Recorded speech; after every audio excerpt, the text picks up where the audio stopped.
Oh yeah, this again. Yes! Bright red! Makes your eyeballs feel bloodshot from the outside. I liked the blue map that I saw the other day because it was like the opposite direction, but absolutely as terrible with the color schemes as some of the other maps did. It's nice and refreshing to be seared by a different color than red. So on this particular map, we've got Whiteheart and Nexus of Reality playing, and I do believe that Whiteheart is the infamous Petrick, correct? Yes, correct. Correct. Awesome. First land from him, walking to build the mass extractors and then back to assist the Hydro with his ACU, and a similar story for Nexus, going for that Hydro very, very early indeed, but skipping out, only getting 2 mass extractors online. Very hipster. Very hipster. What is your preferred build on this? Oh, I just use Bloodier's build pretty much. That's like, I guess say that as if I know what that is. Okay, whatever. Like, it's a mix between what I'm using is a mix between what Nexus is using and what Bloodier is using. So Bloodier goes for a like first land 4 mix 3 power generators, like Hydro 3 power generators air, and then he spams power with 3 engineers. And Gotcha. the ACU goes to the side expansion, to the bridge in between the side expansion and the center expansion, but only after building cliff building 1 factory. That's sort of what Bloodier does. And Nexus has a variation of this. He used it for a while, where he had like an extra power generator earlier, so that he wouldn't like he could afford to like scale up his late power a bit more without stalling. That's sort of what I do. Gotcha. Nexus is going to edge build a land factory down here that's going to let him get some units online exceptionally quickly. He's actually already queued his land factory into Petrick's expansion, so that's going to get probably a Tham and a Sellen down that away to try to kill off an expansioneer that goes that direction. And it looks like Petrick is going to be edge building 2 land factories to get a head start on production for the left-hand side of the map. That's a rather ambitious build queue for the engineer north of Nexus's base. You see that? 4 mass extractors, manual reclaim, and a factory on the other side. Oh, that's what you mean? No, I don't think so. Like, it doesn't take time to queue up. And if you have nothing else to do, you might as well do it. I mean, the engineer is most certainly going to get raided, picked up by a bomber, or like killed by a marine or something like that. But if you have nothing else to do, just keep your queues long. It's fine. It's perfectly fine. And if it doesn't, you save all that APM later. Right. Syrtis Major is another one of those maps that has absolutely monstrous amounts of reclaim. There is so much mass to be had, and you have to have power to use it, hence the extensive T1 power generator builds for both players. Petrick's getting a little bit out of hand with its lack of symmetry, but things looking much more linear for Nexus. This map kind of confuses a lot of players, I feel like, as far as terrain goes, because the way that the ramps are set up and the way the map flows together is not readily intuitive. I see a lot of people misplacing T2 point defense that just fires into the ground, and also misplacing their longer range units like Auroras or some of the T2 and T3 phase, where they're not able to effectively deal their damage. Is there usually a direction of attack that you like to use, or do you just kind of spread out and try to prevent damage where you can as your opponent's sending units in? You want to raid the expansion of your opponent, the side expansion that looks like your spawn but it's on the opposite side, and you want to keep your own safe at the same time. There's basically just 2 ways of playing this map. One is prioritizing the center, and one is prioritizing a safe expansion. And it doesn't really matter what you do, but you cannot do both at the same time. And some people try to do both at the same time, and they end up losing both. Yeah. Yes, like sometimes when you prioritize the expansion and the middle at the same time, you got raid in your expansion, but don't have enough units there to defend it.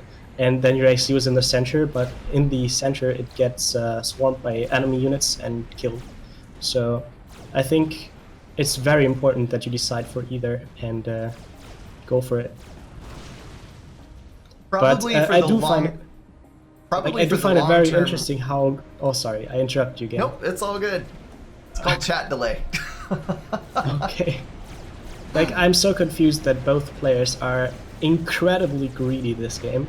Nexus went for a 7 power generator set up for like 2 cliff built factories, and we could see him power stall earlier and also mass stall after the power stall stopped. And Petrich seems to be going for a fast center and a fast expansion. Like, well, maybe he's just defending his expansion without actually taking it. But I do find it surprising that both players are so greedy in their own ways.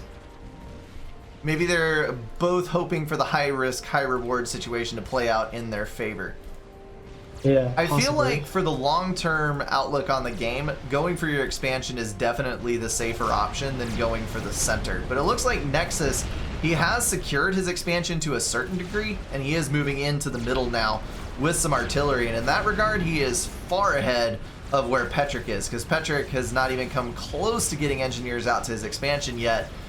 However, Petrick has got quite a bit of build power. He's built an additional 4 land factories in his base that Whiteheart, that Nexus has not. And overall, I think is building quite a few more T1 units. Maybe Nexus is looking at a T2 shift relatively early to take advantage of the Ilshevas? Like, that was many things at once. First, the expansion. Petrich is getting his expansion with the transport. That's why he was fine with losing it earlier and getting his AC to the center. So that's what his plan is, apparently. And I kind of didn't understand why he rallied so many units into this expansion early on. I think a little less would have been fine if he planned on using a transport anyways. But I suppose it's fine. Like, who am I to criticize a 2,300 meter player? But about the T2 transition, I think, like, I have not seen Ilshis being used a lot on Surdis. If you can get a few lucky drops, then Ilshis can be basically like a T2 harp drop, but usually Surdis revolves around dropping and counter-dropping T3 land units with a few occasional T2 air snipes, either on the power generators or the HQ or the ACU. Gotcha. These guys are going to come out pretty dang even on Reclaim as far as the map and the center goes, both of them getting about half of that Quantum Gateway. Nexus did a pretty good job of forcing the ACU out of the Reclaim position with those artillery. Might hurt him a little bit later if Petrick has more tanks than he does, but for now he's in a pretty dang good spot. I take back what I said about the build power. Totaled up all of the factories on both sides. Both players had 9. And now Nexus has actually built a couple more than that. So these guys are looking very even all the way around. Relatively close in economy, pretty much dead even in Reclaim, and very close in total unit count and build power. I think Surdis is the map that so many players have played to a level where it gets kind of close to Sedans. That it's expected that games between higher level players stay balanced for quite a while. Like, the player who probably played most Surdis is Bloodier, and he really fine-tuned his build orders and stuff. And you can sometimes see high-level players play Surdis with or without Bloodier, but in any case, maybe he's been sort of a trendsetter when it comes to coming up with very long and very map-specific build orders in Surdis, which kind of explains the how balanced this game is, because of the linearity of these builds.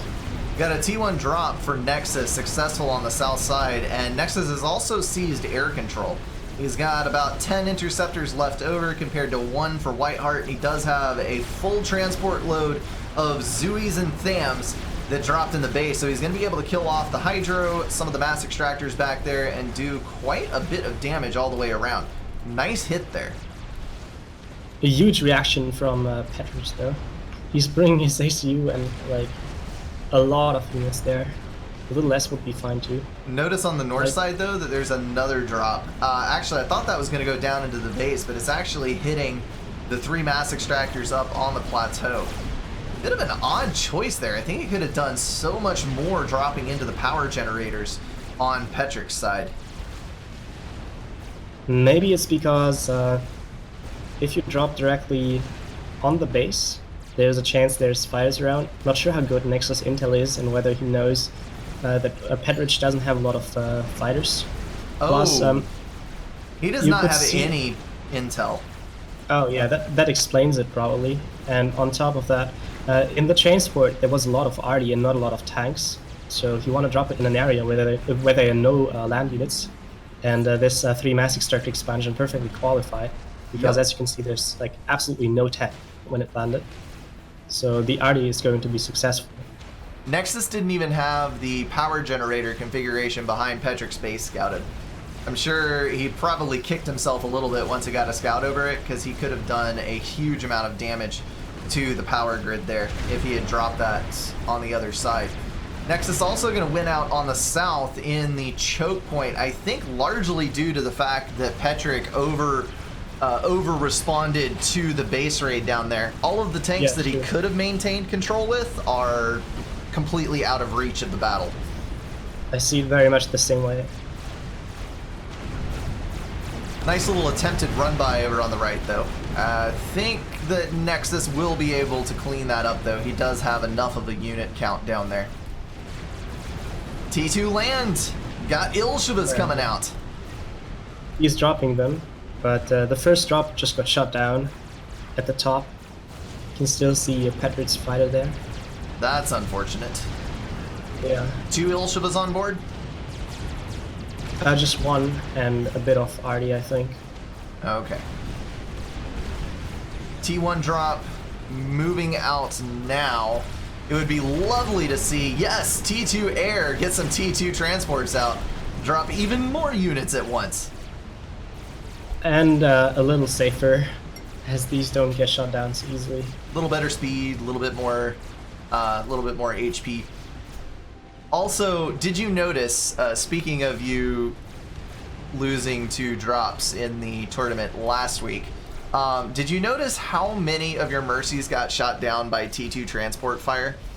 Yes, this and Mercies going out of fuel right before sniping his AC there were was like so frustrating. 6 Mercies shot down by transports, plus the 3 or 4 you lost for fuel. When you're defending like that, you have so bad intel that it's very difficult to spot the stuff before it's incoming. And those transports, like they actually didn't only destroy the stuff they were supposed to destroy, but they also killed the Mercies. So I felt so bad because you were literally 1 Mercy away from killing Blinchik's ACU. Right. Got T2 from Whiteheart as well. Petric's got some pillars on the front. Nexus getting a T1 point defense down next to his unupgraded ACU to try to stop that gap up. And speaking of unupgraded ACUs, are there any upgrades? Whiteheart is going for T2, I do believe. Not 100% sure. Honestly, this game is confusing me a bit, because you have very atypical timings. I think both players are staying on T2 for too long and not going T3 quickly enough. And there's also less eco than usually on Certus.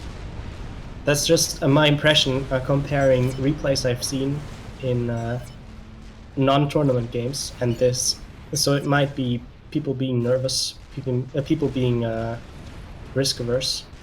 They're within 2 mass per tick of the same income, and they are also within 900 reclaim of each other. Talk about running neck and neck, but T2 drop in the base. Nexus is gonna land it. Painful. A response Titan from Petrich, but it's going to be late. Well, so that's going to be 4 T2 Nexus lost. Yeah, that's gonna be really painful for Petric. I wonder if the faster T3 upgrade was worth it. But I've seen some service games in which T3 drops were being executed at minute 13. And I think these players are a bit slower than benchmark. But it might be because of the tournament and because of the high interaction. Drop and run by on the south, and then another drop of 4 Ilshivas hitting Petric in the center of his base. That is another devastating blow. The question here is going to be whether or not Petrick can regain control of his home territory, because if he can, he's going to have a lot of reclaim, and he has a T3 factory. If he can't, it's not going to end very well for him, because he's losing a huge amount of map control. And also, Nexus is dropping again right behind his main build power next to the T2 power generators. This could be the end of it. Yeah, absolutely no air for Petrick left. Thankfully, the Artie went wide, one shot shy of killing that T2 power generator. So Petrick is going to be able to keep the shields up on his Titans. Oh, you're ahead again. 1530. Spoiler alert. Yeah, I think my computer is a bit slower than yours. My apologies. Death penalty. I mean, no problem. Looks like 6 Titans out versus 3 Ilshivas. Titans are going to win, but not without a casualty or 2. Actually, a little bit of micro there nearly saved one of them. Ilshiva is not being able to track as quickly as the Titans can turn. Despite the high projectile speed, that's a bit weird. More drops behind the energy. That might be a T2P gen down, which is going to take a lot of build power with it. This is not good. I think, oh yeah, it died. I thought the shield was active, but it wasn't. It's down now. There goes the P-gen. Yeah. Petrick already building another P-gen on the other side, but that is going to put him... As long as he's not reclaiming, he's still okay on power. So he's actually not going to hurt too badly for that. Nexus wants to be building point defense in his expansion, but I guess he's busy killing the other Pigeon with the Notha. Nice. Nothas were finally useful. There is a counter push on the north, though. Whiteheart getting quite a few pillars in range of these expansions. Gonna kill off all of those. Oh man, the engineer massacre that is going on. Yeah, Nexus had a fair bit of time to react to this. He made some bombers, but it was not enough. He should have made point defense too. Looks like Petrick was able to re-secure his entire base. He's got all the units out and he's rebuilding his mass extractor. So while he was a fair bit behind at one point, he's doing okay now. He's within 5 mass per tick of the other player's economy, and he has just about got his map control back. I'm so confused that Whiteheart is actually score leading. It may be because he has built his T2 power sooner, so it had more time to impact the score. But it's still kind of confusing. Like, it looked to me like Whiteheart was losing, but he's actually ahead in score quite significantly by around 10%. The first Autumn is on ground. T3 factory completed for Nexus, who is building gunships now as well. Gunship's actually a pretty good choice to try to contain units that are moving around the outside edges of the map. The problem is that there are mobile flak mixed in with Petrick's forces, so T2 gunships are not going to be able to attack the main groupings. I don't know how good Seraphim T2 gunships are though. Like, I haven't used them against flak yet. They have been buffed to 1.5 times the old stats, I think. Did they get a cost increase as well though? Yeah, I think so. They have just been moved to T2.5, similar to how the Dolce is balanced against the other land units in the T2 stage. Taking all bets, who wins, Authams or Titans? A battle between the giants. Like, I mean, it's a 50-50 chance either way, right? yeah, probably.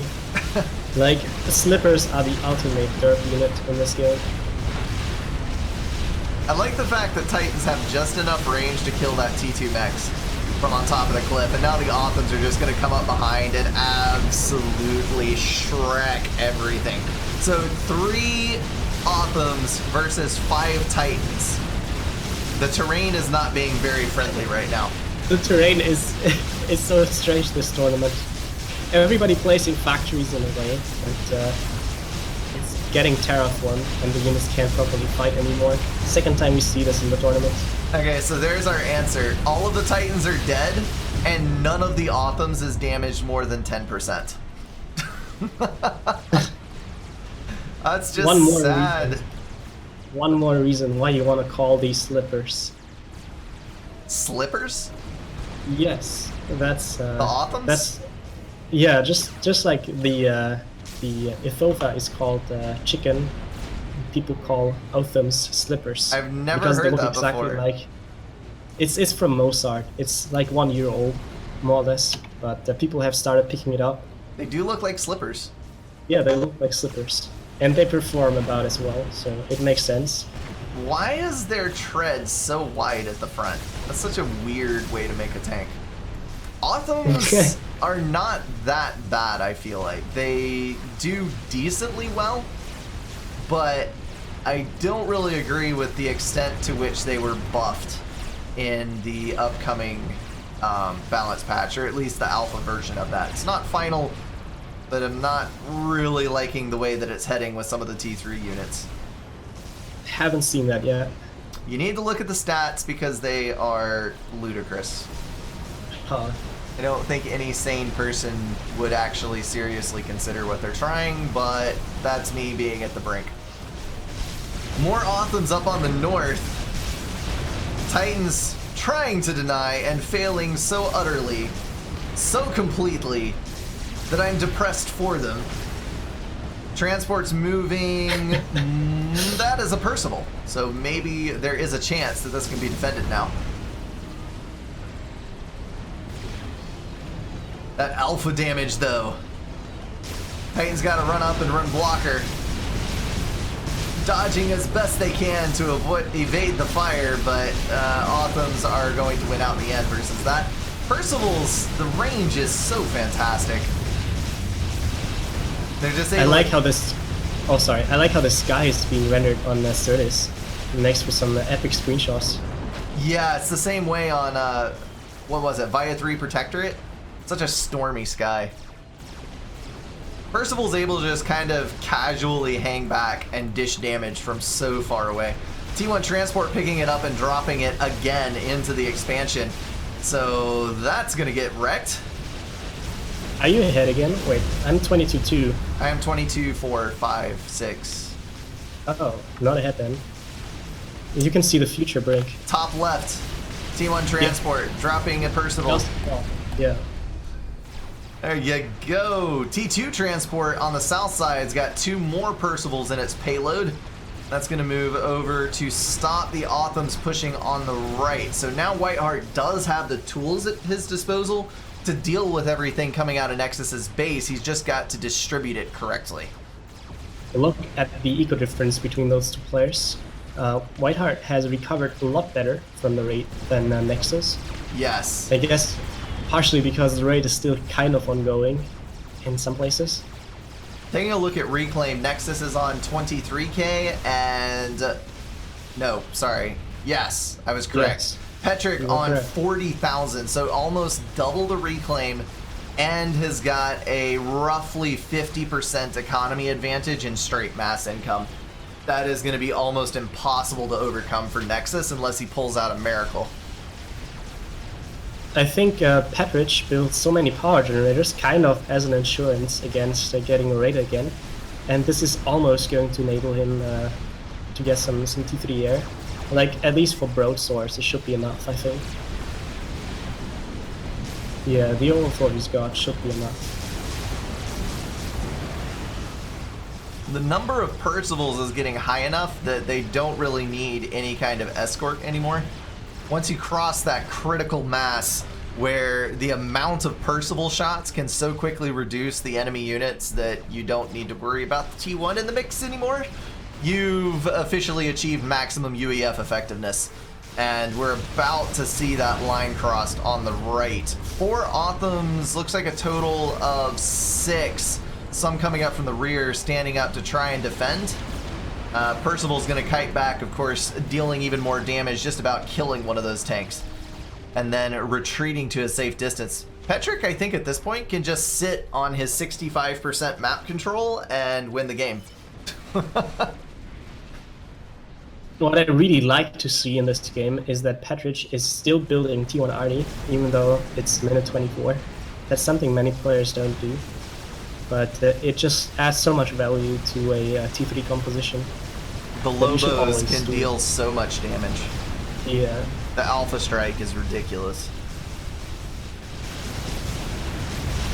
Plus, come on, Titans, you can do it! Oh, he's suicide. No, he's not. Is he actually? Oh. Like, I was wondering for a moment if he's actually trying to overcharge these, or if he's suiciding. Nope. It was in between, I think. Well, that was a game and a half. Swung both directions. Petric just about lost it on the rating on his side, and then Nexus did lose it to the rating on his. Well played by both of these guys. Yeah, like, I think I would have died if I was Petrich and got dropped by 4 transports in different spots, hitting so many mass extractors and power generators. That was quite difficult to recover from, but he reclaimed so well and teched up immediately. It's almost like this attack made him stronger, not weaker. What doesn't kill you makes you stronger. Let this be a lesson to all you kids out there. Don't give up. There's always a chance that you can bring it back for an even more glorious victory in the end of it. So don't leave the games too soon. That is gonna wrap everything up for this video, guys. If you enjoyed it, feel free to drop a like and share it with someone. If you want to support the channel, catch the streams, or join the Discord, check out the links in the description. Thank you all for being at least partially insane, and I will see you in the next one.